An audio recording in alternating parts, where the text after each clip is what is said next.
So it's finally here, a fight that we've all been talking about and looking forward to for a very long time. Yeah. You and Natasha Jonas squaring off at the Royal Albert Hall. Just talk us through how huge an event this is for not just women's boxing, but British boxing. Oh, it's massive, an event that I'm really proud to be part of. Fighting on Women's International Day, Royal Albert Hall, the likes of Muhammad Ali have boxed there. So, yeah, it's a proud moment in my career, and it's a great fight. It's a great undercard as well, all female undercard. So, yeah, it's a great honour, and I'm excited about it. And Joe Gallagher has come out and said that he found your actions disrespectful in not having the face-off with Tasha Tuesday at the public face-off. I just wondered, talk us through why that didn't happen and what you make of those comments from Joe. I just think he's saying whatever he wants to say to try and get under my skin, but it's not going to happen. But I will obviously put out there, on Saturday, I was training in Sheffield. I haven't gone back to Wales. A phone call was made to obviously Sky Boxer to say that I had a check weight at 9:30 in Sheffield on Tuesday morning with the Boxing Board of Control.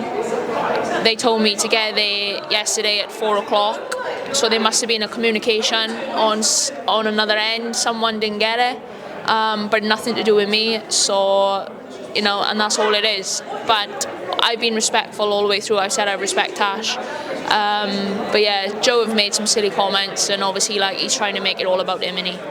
And do you think that this is being done to maybe take you off your game? You are the betting favourite going in. Do you think this is being done to maybe plant doubt in your mind going into the fight and just give you something else to think about?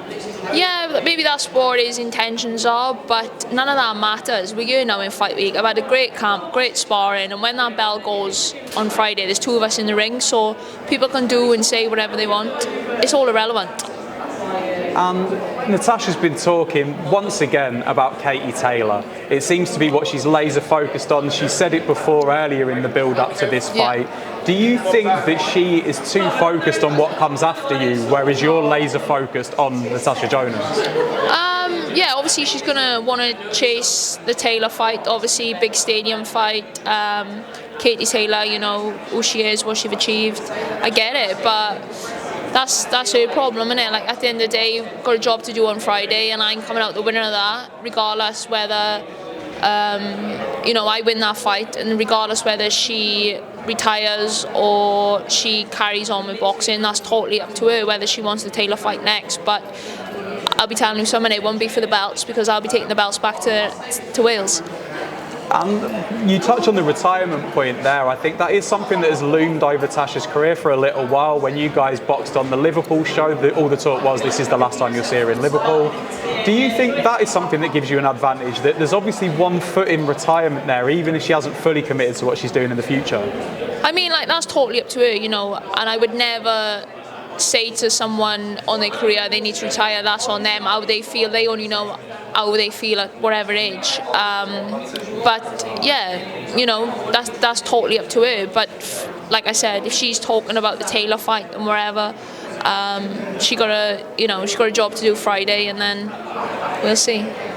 I've mentioned that Liverpool card there. You obviously jumped in the ring after Tasha's fight. You guys had that first little go between the two of you. I've always wondered, because it felt like such a good line when you said you were was it too young, too quick, too good? Yeah. Was that something you'd already had in your mind? Did that just come out on the night? No, it's just honestly something that I believe. Everything I say, I believe in myself. I live the life of a professional athlete. I have done for many years. I've been in different sports at the highest level.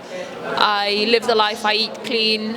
I have early nights. So yeah, it just comes from belief, and that's where that confidence comes from. There's nothing personal there. I literally just, I want to go out, perform, and that's it. And after this fight, is this when you finally kick Ben Shalom's door down and say, Ben, it's Wales next, no discussion? Yeah, I've already, there's been talks around that, and yeah, I want to go back to Wales boxing, that's the main thing. And obviously it's not Wales, but it is an incredible setting for this card. You touched on some of the great names that have boxed at the Albert Hall. How special is it that we're back again with another all-female card of really, really high quality? Yeah, it's massive, and I don't think it's just for like women's boxing, but boxing in general, you know. And like you've talked about the undercard, there's great fights on there, great talent, and it goes to show, you know, that we can compete. And when you've got two great female fighters going against one another, people are interested, the amount of ticket sales gone out, you know, and how much attention is grabbed. So yeah, proud to be a part of it. And do you feel that, I think one of the great strengths of women's boxing, more so than men's boxing, is the best fight the best? I mean, your fight is evidence of that. So many fights on the undercard are evidence of that as well. Is that something you sense in women's boxing that makes it special, that the best fighters really do seek each other out? Yeah, definitely. Obviously, like it's different than male boxing. There's smaller pool of you know, less girls and boys as well. But I think like overall, yeah, you are right. And for myself, when I turned over as Olympic champion, I wanted to move fast, and I do want to be in the biggest fights. That's where I, you know, it's my life. That's where I train hard. That's why I live the life, because I want to be in big nights and big fights like this. And I'm not going to let you say Karis for this one, but who else are you looking out for on the undercard? Who do you think are the standouts on this show? I think Cindy Nagamba, who I spar. I think that's a great. Obviously, she's making her debut. She's a great talent. And then obviously Caroline Dubois as well. And just finally, can I get a prediction from you for the Natasha Jonas Lauren Price fight in that main event? How does it go?